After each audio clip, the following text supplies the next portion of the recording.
that all the millions of listeners would want to hear. Actually, I thought we'd have a discussion about Jim's blog post that I think was entitled like the 5 worst economic ideas. Let's see if I can pull. I'm going to pull it up on my screen, but I'm not going to share it with people. But yeah, it's called the 5 worst economic ideas of 2011 and 12 great ones for 2012. And I wanted to see if we could skip over the snarky comments about the worst ideas and talk about the great ones. Your number 1 is pay teachers more but get rid of tenure so the bottom 5% of teachers can be replaced by even average ones. You want to expand on that one? Well, it's interesting. There's actually a article in the New York Times today that sort of addressed the same issue, the value of just having good teachers and sort of the long-term impact having better teachers has on the long-term incomes of their students. And there's also been studies saying that if you just replaced that sort of worst tier of teachers, but not like the world's best teachers, but just sort of average teachers, that the long-term economic gain from that, again, I don't think this is like present value or anything, but over the next 75 years it'd be like $40 trillion or something in the end. So it's a big number. I'm always questionable whenever I see numbers that are tens of trillions, but certainly having more kids in front of better teachers would be a great idea. Yeah, I looked up that paper and tried to glance over it. What it seems to say, they measure teacher quality by what they call value added. I'm going to guess that means that you sort of take let's say the grade level of the students when they come into your class. So let's say you're teaching 4th grade and their average grade level coming in, it's supposed to be 4, but let's say it's 3.8. But by the end of the year, when it's supposed to be 5, it ends up at 5.1. Then you've had a good value added. I'm guessing that it's something like that. And then what they looked at some 4th through 8th graders in the 80s, and then they somehow traced using tax data, what they were earning 20 years later, and showed relatively small but significant increases in earnings. And then if you sort of multiply those earnings by the life, assuming that they extend for 30 years, and then multiply them by 20 students, then you get this tremendous value for a teacher. So, right. But anyway, over the course of an entire student population of a nation of 300+ million people, that adds up to real money and real economic growth. Yeah, but what's interesting about that is that it right away raises huge political issues, at least for Democrats, that they're somehow tied in with every teacher. Right, exactly. I know in that New York Times story there were a lot of teachers union folks who they don't like the idea of being measured. They don't like the idea of there being tests. They like the existing system where you get rewarded just because you've sort of been sitting at a desk in front of a bunch of kids for a certain number of years. They don't like that system. Hey, I mean, as an employee, I would prefer not to be tested. I prefer there to be no standards, no metrics. I would get paid more just for showing up to the office from 9 to 5, 5 days a week. But in the real world, that's not a particularly way good to incentivize people. Well, the other thing that makes this awkward politically is that the benefits will show up 20 years from now. And what politician wants to antagonize a group, namely the bad teachers today, just so that 20 years from now you're going to have more economic growth? There's also been. Oh, I'm sorry, Nick. Go ahead. Yeah, no, but not to talk my most immediate book on this one, but we had Scott Walker here at AEI yesterday, the governor of Wisconsin, who took on the teachers unions in pushing to reform collective bargaining, which I think is a big part of enabling any sort of real school reform.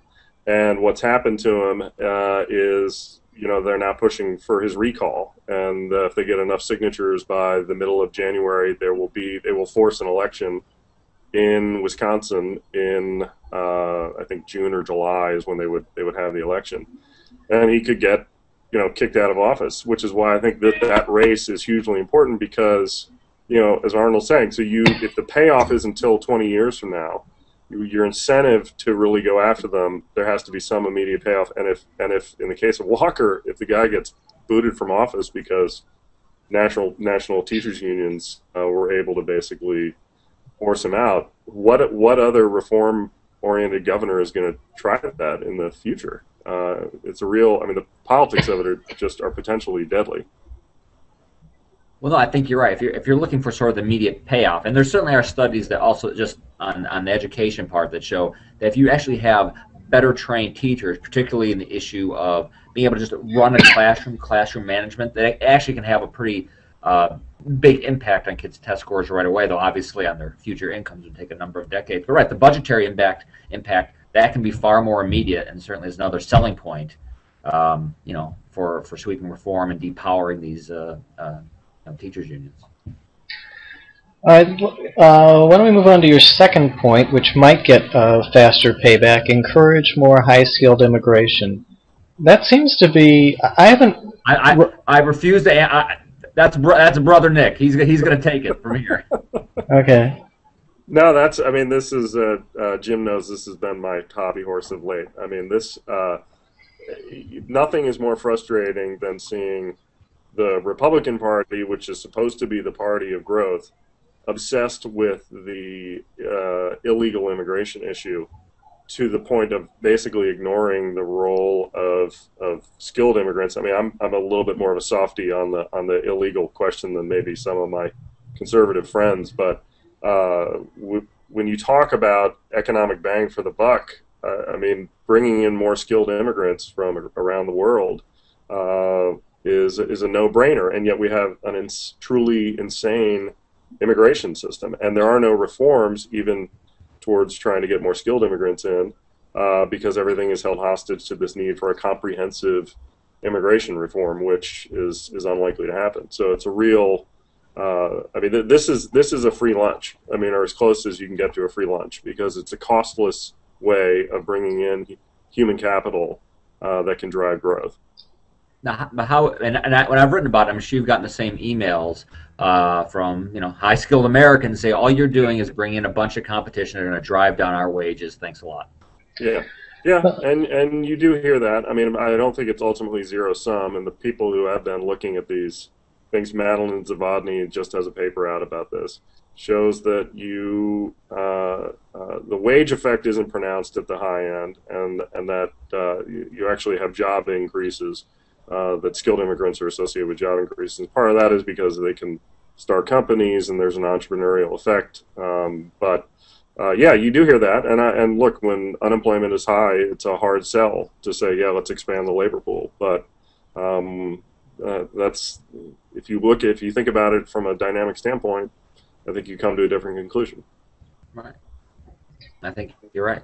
And to me, what I like about, because someone brought this up to me, they said, well, isn't that unfair? You're stealing the smart people away from other countries. You're taking their future innovative and entrepreneurs.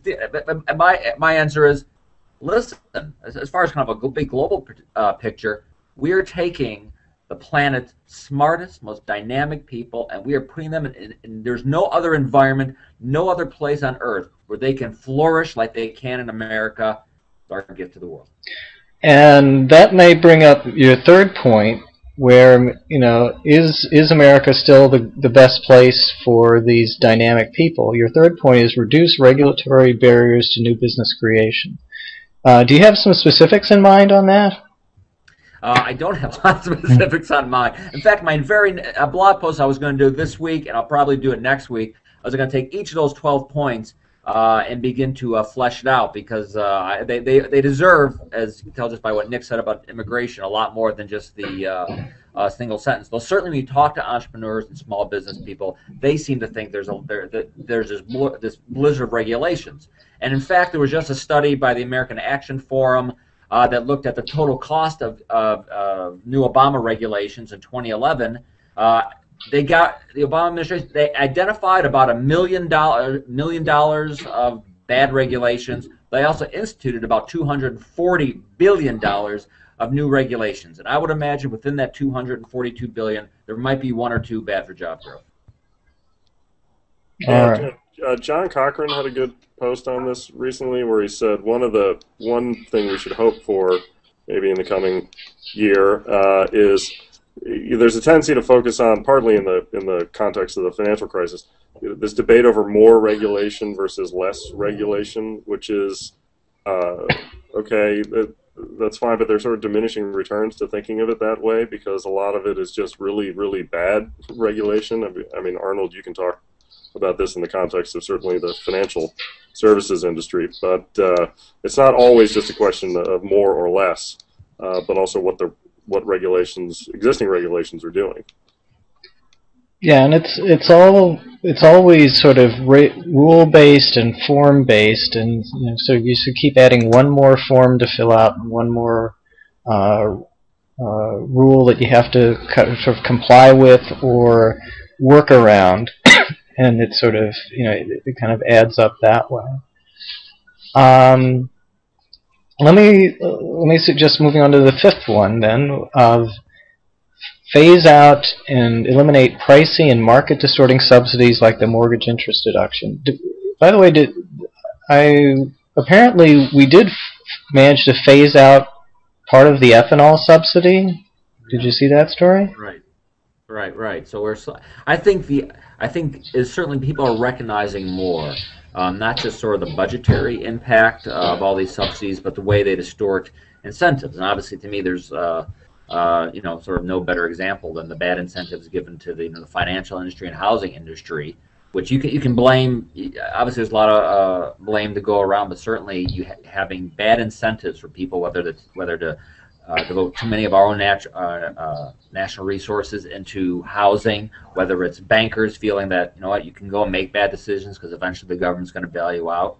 Those sorts of moral hazard issues are not just bad from budgetary sorts of reasons, but have helped lead to the financial crisis we're in and high unemployment and slow growth. I wonder if there's a possible sort of political coalition to sort of eliminate the mortgage interest deduction for people above a certain income or something like that, or phase it out with income as a way of kind of getting both parties sort of on board with that. Now, listen, I think that's a good first step, absolutely. But it's interesting that in the current Republican race, you have the Republicans. You would think that would be a good issue for them. Lower tax rates, get rid of these deductions. But Rick Santorum says he doesn't want to do it. Romney hasn't really spoken about it. Huntsman sort of embraced it as part of get rid of all deductions. So I've been a little bit saddened by the fact that particularly just the general topic of getting rid of all these tax breaks, that the Republicans haven't been particularly bold on the issue. Well, they've got Grover Norquist threatening to call any of those things tax increases and go after them for that. All right. Number 6 you have is end too big to fail. Why is that good for economic growth? I mean, as populists, we all want that, but why is it good for growth? Well, hopefully that if you would end that, you wouldn't have banks being subsidized to grow dramatically big, and it would lead to a less fragile system, and we would have fewer financial crises, which are tremendously expensive, create huge amounts of debt, and you could also make a sort of a more of a political issue that it's just bad to have lots of economic power concentrated in very few institutions. All right, and I guess I would add that if banks are just big because they know that they can get big without having to face consequences if they take bad risks, then you have that just sends too many resources into the banking sector to begin with, and you're not necessarily being well used. So I would rather have more physicists, working on nanotechnology than mortgage-backed securities. Yeah. I have a question for you guys. Doesn't the administration think that it has ended Too Big to Fail? I mean, doesn't it believe that it has done that? I'm not saying it has, but I'm trying to understand why they think they have done that. And I think it's something that's on the horizon, the potential for Dodd-Frank, that somehow that they will at some point impose enough sort of regulatory costs on large banks that they will restrict large banks. That somehow under Dodd-Frank, that's the plan. That they will have larger banks will have more onerous capital requirements or other costs imposed on them that will deter them from being big. But there's no evidence of that. The concentration in the U.S. financial industry has gone way up over the last few years, and I think it's continued to go up under Dodd-Frank. That's true. You can look at sort of the funding advantage that big banks have over smaller banks, and while that's narrowed a bit, it's still substantial. If you talk to the mortgage rating agencies, they don't believe that, particularly if you had a number of troubled institutions, that we wouldn't come in and bail them out. So no, I don't think Too Big to Fail is over. Plus, there's also in the Obama administration, there's such an inherent belief in the wisdom and power of elite bureaucrats that surely, if we had another financial crisis, they would follow the rules. They would look at the various living wills for these banks, and they would wind them down rather than seeking another bailout from Congress. Okay, let's go to number 7. Eliminate the tax code's bias against investment. Again, do we have particulars that you?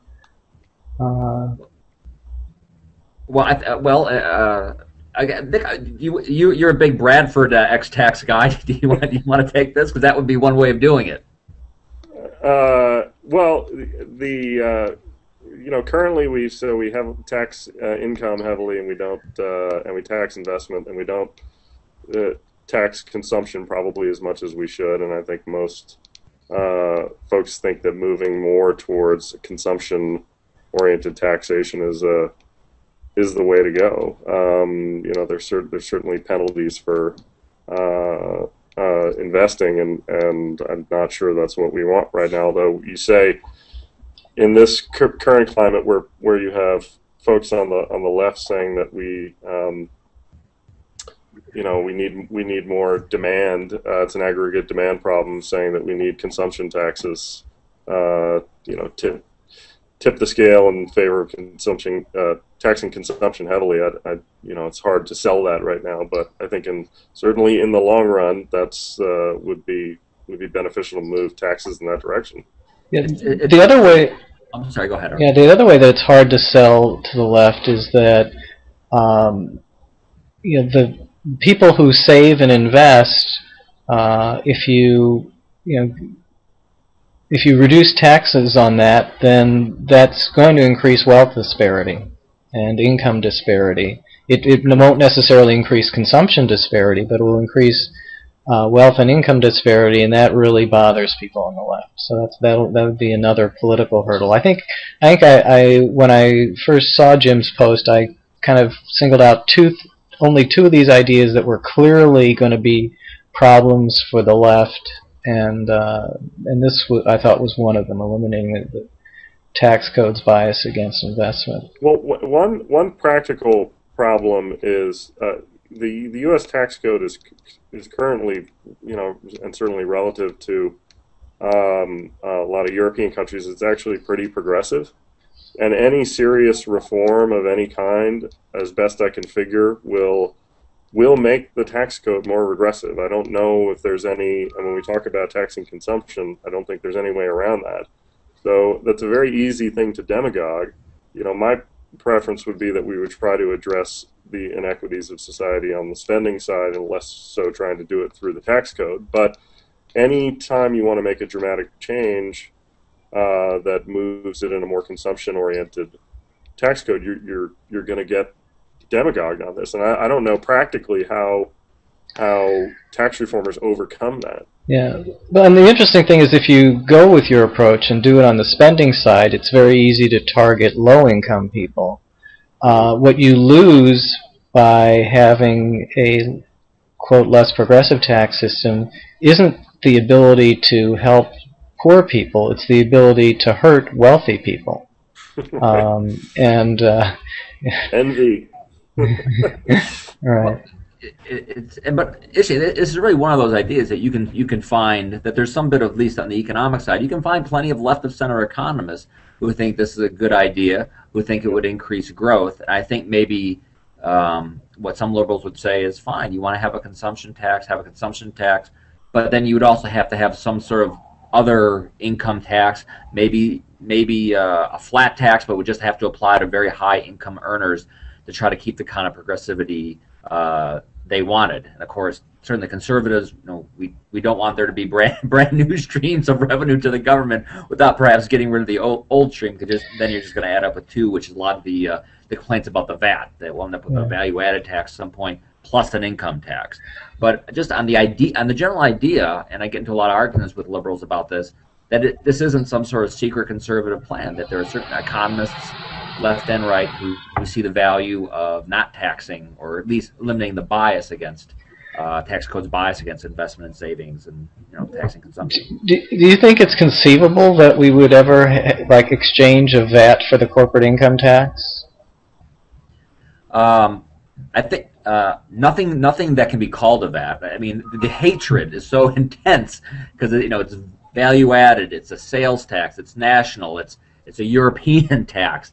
But listen, a lot of people, a lot of conservatives like the idea of a flat tax, and a lot of flat taxes are consumption taxes and operate very similarly to value-added taxes. I think you'd really almost have to get rid of the income tax first, and it makes it very difficult to do something like that. Okay. All right. Can we move? Let's move on to number 8. Your 8th good idea. Move toward all 12. Why not? Why not? See if we can do it. People, we're in the middle of a presidential campaign, and maybe one of the candidates will pick up all of your ideas here. So number 8, move toward a market-friendly entitlement reform like Wyden-Ryan. Now that's maybe the second one that I think would be a very hard sell to Democrats, even though Wyden is a Democrat. Yeah. Well, it's one of those issues that's been demagogued by Democrats. But just remember what this plan isn't. This plan isn't saying let's get government out of the healthcare business. Let's get government out of the healthcare for seniors business. Now, under this plan, the government would be spending a tremendous amount of money on healthcare for older people, but the system would be structured differently, hopefully, so that money isn't quite as much as we're scheduled to spend, and would try to bring some sort of market force into play to bring down total healthcare costs. I see either we're going this way, or we're going to go to more of a rationing system where you'd have some government panel of bureaucrats trying to reduce costs. So I don't think that sounds like a particularly viable way. So to me, ultimately, this sounds like a more reasonable way, since there is, I think, intellectually support for it on the left. For instance, Democrats may have not liked Ryan's plan, maybe not so much for the premium support part of it, but that the support was going to be just far too stingy, and that's what they had the problem with. Well, yeah, it'll be interesting to see how that goes. I think there is this faith that somehow Washington can run the healthcare system more efficiently, and will. My line is that what individuals want is unlimited access to medical services without having to pay for it, and as long as the Democrats promise that they can deliver that, or imply that they can deliver that with a government-run healthcare system, it'll be hard to stack up a market-oriented reform against a promise like that. Right.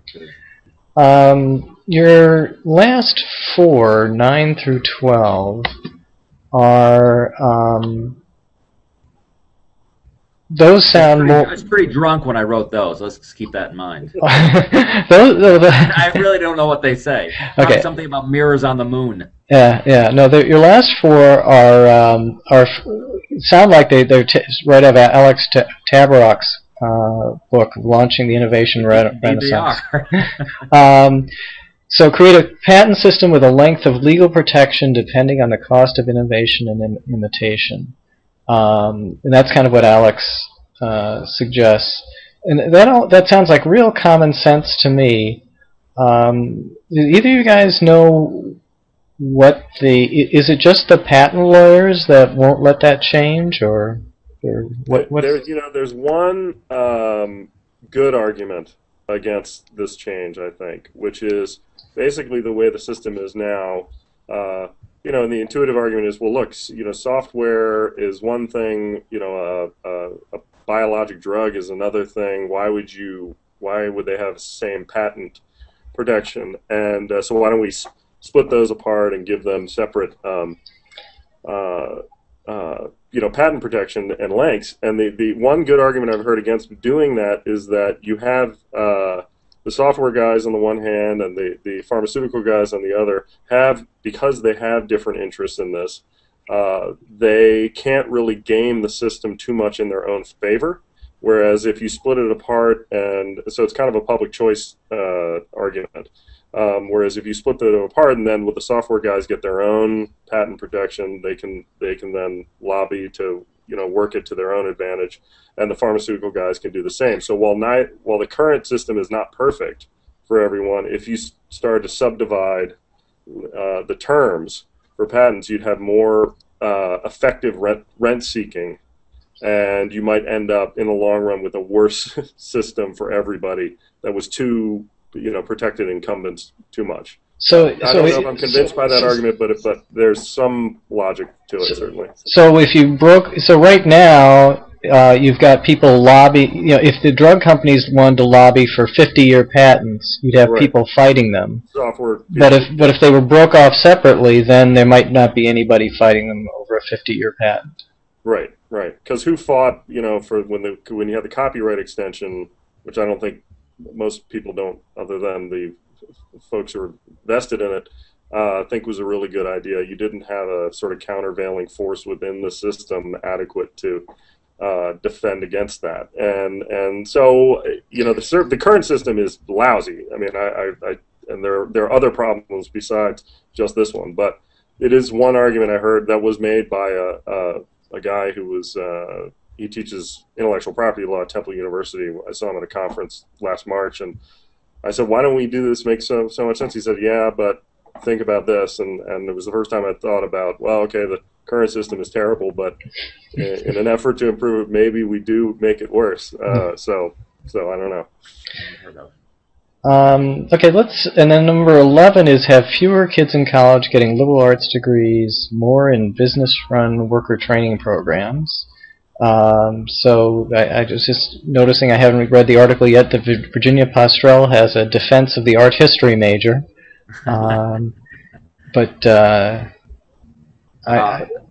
Well, I think the general idea is that that for a lot of jobs, we don't need people to spend 4 years getting a traditional liberal arts education. That a lot of that kind of education, which some people would favor just to make you sort of a better citizen, more of that should be done high school and junior high, and that 4-year traditional BA, while may be appropriate for someone who wants to go to law school, get a PhD, a doctor, for a lot of folks, we need to have much better, technical training. Those maybe they go for 2 years, but the idea that our as a society, our goal is to send everybody to college to get a 4, although more likely in many cases a 5 or 6 year degree. A liberal arts major is bad for them and bad for the economy. Yeah, I think Alex's data on sort of the fact that the number of computer science majors has numerically gone down over, I think, the past 20 years, while everyone's majoring in psychology. Is, I think there were more psychology graduates in a given year than total number of psychology jobs. A lot of those people, I guess, are going to be hotel managers. Do they need a psychology degree for that? Well, maybe for that job. Yeah. Okay, and you have two more. One is establish more innovation prizes, which is a way of encouraging research without patents, right? Exactly. It's actually is one of the few things I've liked about the Obama administration, that there is a little more openness to that idea of establishing prizes, whether it's in, I mentioned nanotechnology earlier, other fields, and allow competition to help drive and determine the winners in these races, rather than bureaucrats directing the technology or bureaucrats picking the winners or losers. I think it's a fascinating idea, and I'd like to see a lot more of them. They have a pretty good record of success. And then, since you were nice to Obama, we'll have you be not so nice, because your other thing is more investment in basic research, but not in crony capitalist industrial policy schemes. Like Solyndra. It's interesting that, especially with the Tea Party movement, sort of all government spending is regarded as bad, and I certainly think that it's sort of trying to sort of government spending for commercial ventures is bad. But I do believe in public goods and these sorts of basic research, government labs, universities, that there is a role for investment spending, and I suppose I'd like to see more of that, and maybe take some of the money we're spending on loan guarantees for battery-operated cars or whatever, and have that devoted more toward basic research. Okay, and what strikes me is that most of the things we talked about, with a couple of exceptions, are not things that are strongly partisan, lean partisan one way or the other. Yet I don't think we've heard much in the way of endorsing these from any of the major candidates. Do you think there's much chance of any of the Pethokoukis program being implemented? What is when he runs in 2016? That's right. What surprised me, well, that didn't surprise me. I certainly don't like it. Is sort of the narrowness of the debate among the Republican candidates. 'Cause everyone says I'm pro-growth. I have a pro-growth agenda, but they usually only means I want to cut corporate taxes, or maybe I want to lower capital gains tax rates, which I think are great things. But I think you need a much more full spectrum approach, especially since a lot of the tax policy is devoted toward increasing the availability of capital, which is important.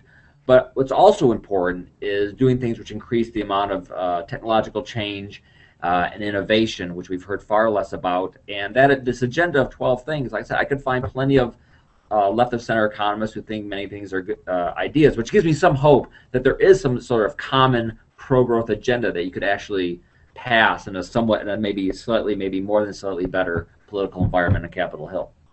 Yeah, if I can, as dispiriting as certainly the Republican nominating process has been in some respects, if I can just say one thing that I think is a good sign, is the fact that Gingrich, who, despite all his baggage, the fact that he was able, through a series of sustained television appearances where he could actually talk about ideas, make a difference in the minds of voters, that they would take somebody who was written off long ago and take him seriously at one time, even as flawed as I think he is a sign that people are really hungry for something other than just the standard textbook, political textbook that's been coming from Republicans. And actually, I've sort of been disappointed in the Obama administration that, for all their as smart as he is supposed to be and all the people around him, there's not been a lot of creative thinking coming from these folks, and there's a real hunger for it, I think, from a lot of voters. At least that's my interpretation of the mini Gingrich boomlet before the PAC money started crushing him in Iowa and New Hampshire.